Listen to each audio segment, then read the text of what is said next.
Hey there, everybody. I am just flying around the nether looking for bastions to destroy because I need loot for my loot box business, which is just, it goes through boxes too fast, and I'm hoping to find some netherite. With these floating islands, I'm finding that I'm not finding much netherite when I mine around. It could be bad luck, it could be just that there's not as much of it, but I have found that bastions seem to be where to go if we want to get some netherite fast. And I just found a bastion right here. It looks pretty hidden, so it probably hasn't been hit yet. Now, since I'm way out here in the nether, I have no idea which way I'm going. I'm just gonna use coordinates to find my way back to 0, when I'm done. I don't wanna die, so I gotta play it real safe. So I really wanna clear this place as much as I can before I go in. And since it's so closed up, this bastion, that's gonna be hard to do. Piglin brutes are the biggest thing you gotta worry about. They hit like a truck. Okay, since I've got no good view of this bastion, I've pushed in a little ways, I'm still on a safe platform, and I'm just looking for some piglins to delete, but it's really not happening. Now, I know there's good chests up in there, but I don't know how safe it is to go for those. There's usually one down here. I'm gonna go into free cam really quick and take a look, see if we can see anything. Well, there's no chest on this side this time, but in free cam I did notice that there are some areas up there I can get to, and maybe have some shots on the tougher hoglins. Oh, but this isn't where I want to be. So now I got a little height, should be able to clear them out slightly. Let's get to work. There we go, I should be a little bit safer now, and I might be able to get this chest from here. Awesome. Smithing template, that's great. Love getting those. You only get them in the bastions, so that's a score. All right, we're back out in free cam, and we can see over there we got another chest and 2 brutes. That's danger, but we could probably tunnel through the bastion and be okay and just get easy, cheap shots on them where they can't hit us. So that's what I'm gonna do.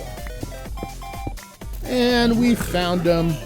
And there's not much they can do about it. So we're gonna take these brutes out with relative ease and get access to that nice chest over there. And nothing great. We've got a couple more targets close by, so let's hit those up, hopefully get some netherite. Hello. How's it going over there? Shame they didn't give you any reach, huh? Bye-bye. And another bust, nothing I want in there. The great thing about brutes, if you didn't know, all that are gonna be in a bastion spawn with the bastion. So once you kill them, they're gone, no respawning. And I'll take a little gold. The golden apple's always nice, but no really good loot. Probably nothing to fill a loot box with yet. We've got one more chest down below us, so let's head on down and see if we have better luck there. And there it is, and nope, I'll take the obsidian, take the golden carrots. Well, it looks like this bastion was a bust. I'm gonna get out of this one and keep looking. I've got a lot of work I want to do back at the Mushroom Kingdom. It's really starting to fill in, and I've got some more ideas to fill it in even more. Plus, we've got one villager left down in a cell, and he's a Fletcher. So we got to give him a mushroom house fit for an archer. So I guess that'll be the next thing you guys see. For me, I'm off to some more bastions.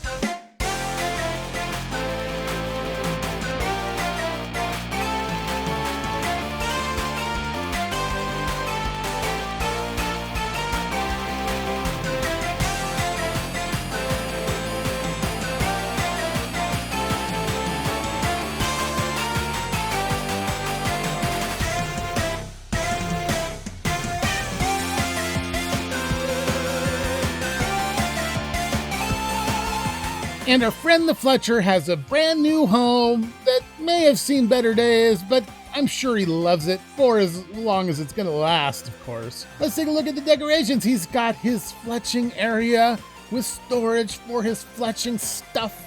He's got his meager little bed. He's just a Fletcher. Probably doesn't make a lot of money, so this place is in disrepair, and he's got arrows laying around, a spare bow, and it seems like all the toads in my world just love that creeper painting, or maybe it's just a creeper outside. I don't know. But anyway, he's got a little dining area here with a couple seats for him and a friend if one ever visits. He's got some supports in here trying to hold up the mushroom, but the mushroom's bound to collapse. He's going to need a lot more supports as this thing rots away. Let's take a look at this thing from the outside. Now what's happening here, if you didn't notice, is this mushroom has fallen over. This side had stretched and stretched until it couldn't stretch anymore and it started to break apart and rot away.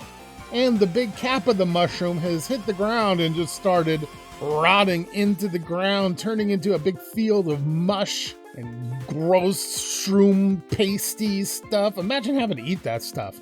That would be terrible. So this mushroom house probably isn't going to last for very much longer. But I hope you enjoy it while you got it, Fletcher. And in his free time, he takes this little path over here to the side of his property where he's got a sweet little target practice set up, got some of his spare arrows, and being an archer, I bet he spends a lot of time here shooting those targets. And look at this, we've got trees now around the place. Yep, these are the Mario bell trees, pretty much. I mean, they're not the golden, they're the more lively belly bell trees. You can see them in the movie, and I'm not sure what game they're from, but I know I've seen them in a Mario game before. And that's the thing, there's a lot of different tree versions throughout the different Mario games. And I wanted to pick one of those tree versions that I thought would work well here, and I like it. So let's take a little stroll through the Mushroom Kingdom and see what it's looking like now that it's got some new trees in there. We've got our new house. It's just got a really good vibe starting to come together as it fills in. See, these are the main trees I'm going to use around the place, but I admit they are fairly simple. And remember, I'm doing a dystopian Mario world, so these trees should maybe be more destroyed and missing leaves and stuff, but being so simple, I don't know if that's a good idea. I mean, the dystopian world, nature is taking back over. We see a lot of grass growing around these buildings, so maybe that works. But I would really love to hear your opinions on it. Should I keep all the trees lush and green like they are, or should I kind of tear them apart a little bit and make them look all yucky? Let me know in the comments down below. Since I put the archer back over in that corner, I realized I blocked off all paths to the rest of the island, and that's no good. So I had to look around and find a place that we could use to get to the rest of the island from this section. And there was nothing good until I realized I could just tunnel through the mountain right there, and I did it. It's not very decorated yet, and I think I'm going to change a lot still. This is a very early concept, but this is what I got going so far. We can see standard Mario brick on the side, but it's a little more destroyed and decayed. We've got a stone brick path because there's a lot of stone brick flooring in Mario, and we see we got some mossy sides going up there, and we've even got some broken up portions where you got to go around because this is dystopian Mario, and the stairs have seen better days. And it will give us nice access to the rest of the island. Over here I'm going to go with something else Mario themed. I don't think I'm going to do Mushroom Village, but something else that you would see in Mario. And then up there in the back, that's eventually going to be Daisy's Castle. But that's more of an end of the season project, so we'll be getting to that later.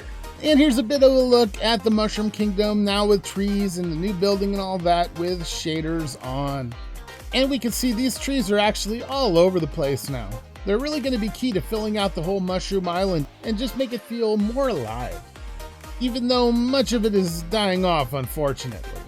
How many of you Zetacraft fans have checked out the Create mod? I love the Create mod. I have a lot of fun in my other series with it. And I recently put out a video that highlighted the 3 most OP blocks in Create mod, and I even added 2 more bonus blocks. You're welcome, making it a top 5 most OP blocks in the Create mod. And if you want to see that top 5, check it out. The video is right there. And it's a pretty good one. I had a lot of fun making it, and I hope you enjoyed what we did today in the Mushroom Kingdom and taking a look at my method for approaching Bastions this season. Hopefully I can get the loot box store restocked, and for now, I'll see you guys later.